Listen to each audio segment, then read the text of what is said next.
Assalamualaikum warahmatullahi wabarakatuh. Selamat datang di channel Media Pintar. Kali ini kita akan membahas tentang SKB pertanian, khususnya penyuluh pertanian ya teman-teman, part 48. Bagi teman-teman yang belum menonton part-part sebelumnya, silahkan ditonton ya. Jangan lupa like, comment, share, and subscribe, dan klik tombol loncengnya agar teman-teman bisa update video-video terbaru. Oke, langsung saja kita ke contoh soal nomor 81. Penyuluh menyusun dan melaksanakan rencana kerja tahunan berdasarkan A. Kebijakan penyuluhan, B. Strategi penyuluhan, C. Programa penyuluhan, atau D. Materi penyuluhan.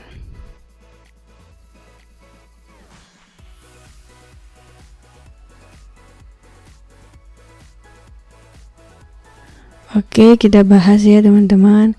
Berdasarkan Undang-Undang Nomor 16 Tahun 2006 tentang Sistem Penyuluhan Pertanian, Perikanan, dan Kehutanan, Pasal 26 Ayat 1, penyuluh menyusun dan melaksanakan rencana kerja tahunan berdasarkan programa penyuluhan. Jadi jawaban yang paling tepat untuk nomor 81 adalah yang C ya teman-teman, programa penyuluhan.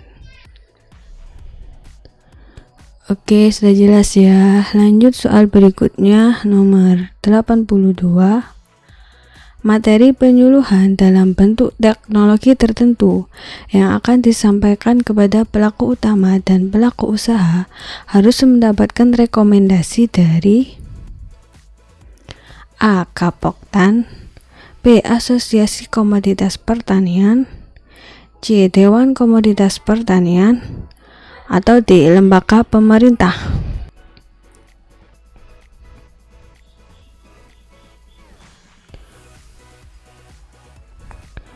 Oke, kita bahas ya teman-teman.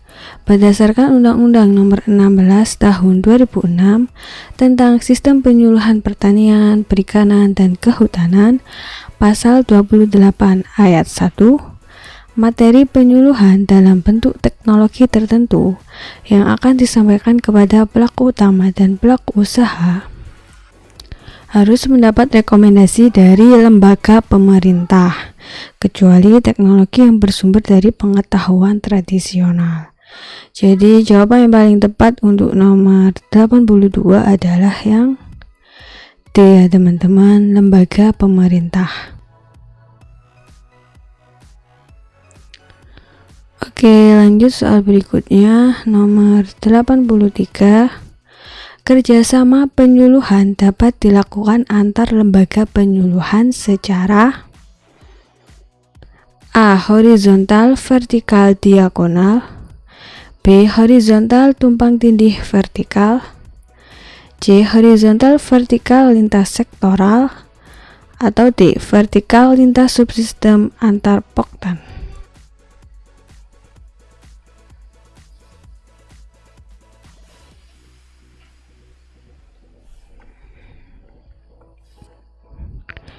Oke, kita bahas ya teman-teman. Berdasarkan Undang-Undang Nomor 16 Tahun 2006 tentang Sistem Penyuluhan Pertanian, Perikanan, dan Kehutanan, Pasal 30 Ayat 1, kerjasama penyuluhan dapat dilakukan antar kelembagaan penyuluhan, baik secara vertikal, horizontal, maupun lintas sektoral. Jadi jawaban yang paling tepat untuk nomor 83 adalah yang C ya teman-teman, horizontal, vertikal, lintas sektoral.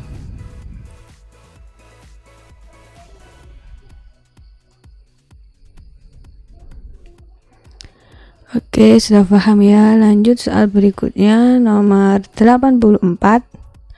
Untuk meningkatkan kapasitas kelembagaan penyuluhan dan kinerja penyuluh diperlukan sarana dan prasarana yang memadai agar penyuluhan dapat diselenggarakan dengan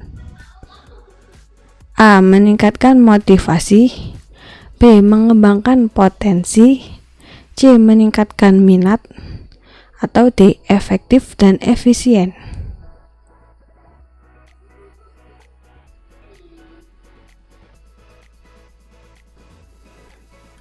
Oke, kita bahas ya teman-teman.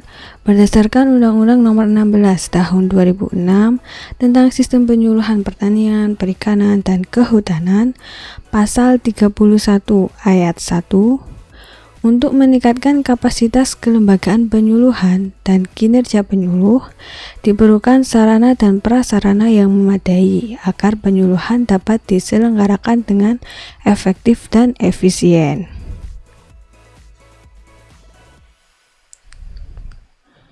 Jadi jawaban yang paling tepat untuk nomor 84 adalah yang D ya teman-teman, efektif dan efisien.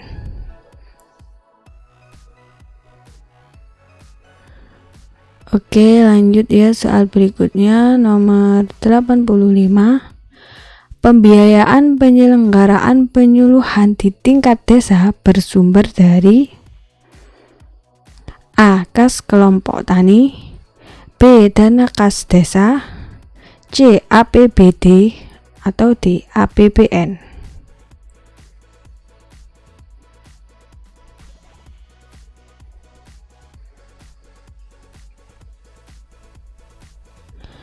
Oke, kita bahas ya teman-teman. Berdasarkan Undang-Undang Nomor 16 Tahun 2006 tentang Sistem Penyuluhan Pertanian, Perikanan, dan Kehutanan, Pasal 32 Ayat 3, pembiayaan penyuluhan yang berkaitan dengan tunjangan jabatan fungsional dan profesi, B. Operasional penyuluh PNS, serta sarana dan prasarana bersumber dari APBN. Sedangkan pembiayaan penyelenggaraan penyuluhan di provinsi, kabupaten atau kota, kecamatan, dan desa bersumber dari APBD yang jumlah dan alokasinya disesuaikan dengan program penyuluhan. Jadi untuk pembiayaan penyelenggaraan penyuluhan di tingkat desa bersumber dari C ya teman-teman, APBD atau anggaran pendapatan dan belanja daerah. Oke, sudah paham ya. Lanjut soal berikutnya nomor 86. Pembiayaan penyuluhan yang berkaitan dengan tunjangan jabatan fungsional dan profesi serta sarana prasarana bersumber dari A. Kas kelompok tani, B. Dana kas desa, C. APBD, atau D. APBN. Oke, kita bahas ya teman-teman.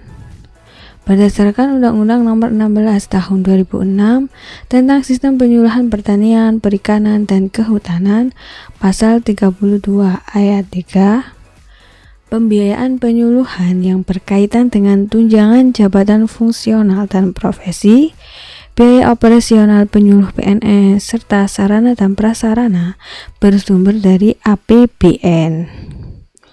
Sedangkan pembiayaan penyelenggaraan penyuluhan di provinsi, kabupaten atau kota, kecamatan, dan desa bersumber dari APBD yang jumlah dan alokasinya disesuaikan dengan program penyuluhan. Jadi jawaban yang paling tepat untuk nomor 86 adalah yang D ya teman-teman, APBN atau anggaran pendapatan dan belanja negara.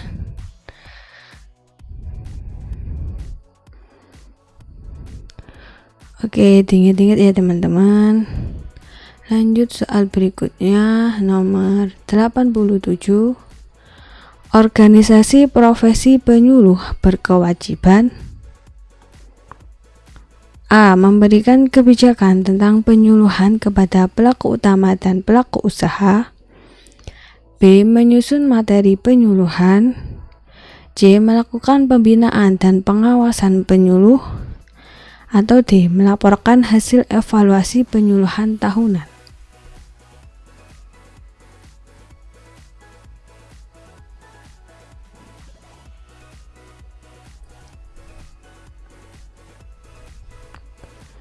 Oke, kita bahas ya teman-teman.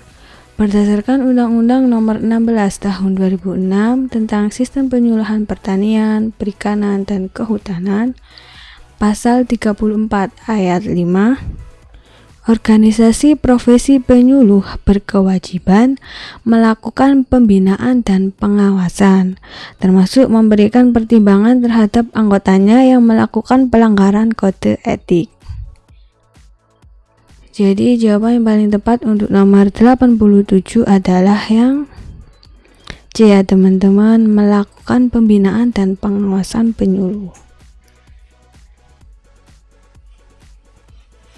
Oke, sudah jelas ya. Lanjut soal berikutnya, nomor 88.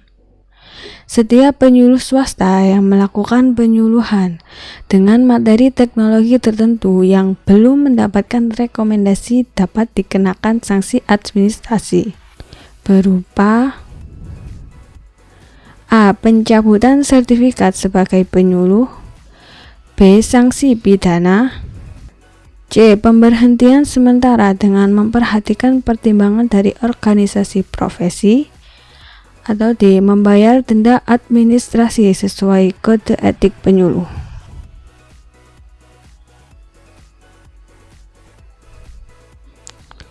Oke, kita bahas ya teman-teman. Berdasarkan Undang-Undang Nomor 16 Tahun 2006 tentang Sistem Penyuluhan Pertanian, Perikanan, dan Kehutanan, Pasal 35 ayat 3, setiap penyuluh swasta yang melakukan penyuluhan dengan materi teknologi tertentu yang belum mendapat rekomendasi sebagaimana dimaksud dalam pasal 28 ayat 1 dikenakan sanksi administratif berupa pencabutan sertifikat sebagai penyuluh dengan memperhatikan pertimbangan dari organisasi profesi dan kode etik penyuluh. Jadi jawaban yang paling tepat untuk nomor 88 adalah yang A ya teman-teman, pencabutan sertifikat sebagai penyuluh.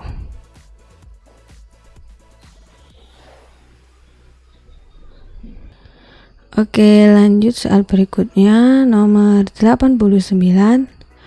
Hubungan antara penyuluh, pelaku utama, dan pelaku usaha yang harus merupakan mitra sejajar merupakan asas penyelenggaraan penyuluhan yang dimaksud dengan A. Penyuluhan berasaskan keseimbangan, B. Penyuluhan berasaskan keterpaduan, C. Penyuluhan berasaskan kerjasama, atau D. Penyuluhan berasaskan kesetaraan.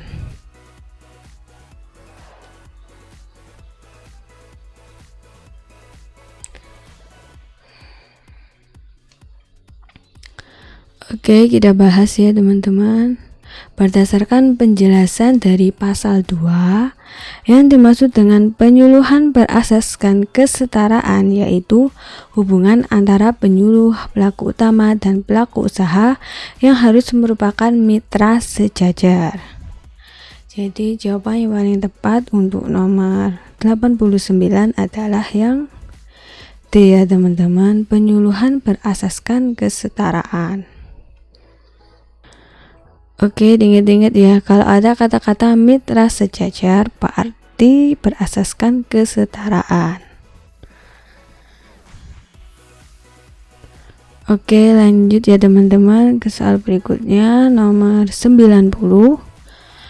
Penyelenggaraan penyuluhan harus diselenggarakan secara sinergis dalam kegiatan pembangunan pertanian, perikanan, dan kehutanan, serta sektor lain yang merupakan tujuan bersama antara pemerintah dan masyarakat. Merupakan penyelenggaraan penyuluhan yang berasaskan A. Keseimbangan, B. Kerjasama, C. Kemitraan, atau D. Kesetaraan.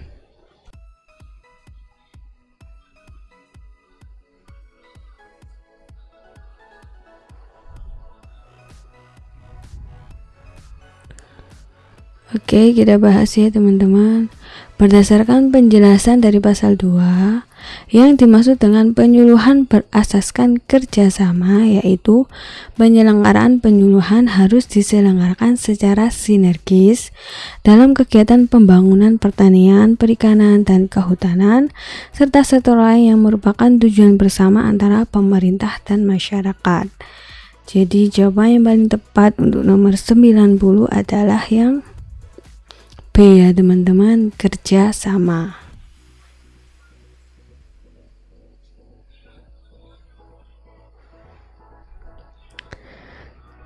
Oke, diinget-inget. Sekian video dari saya. Terima kasih, semoga bermanfaat.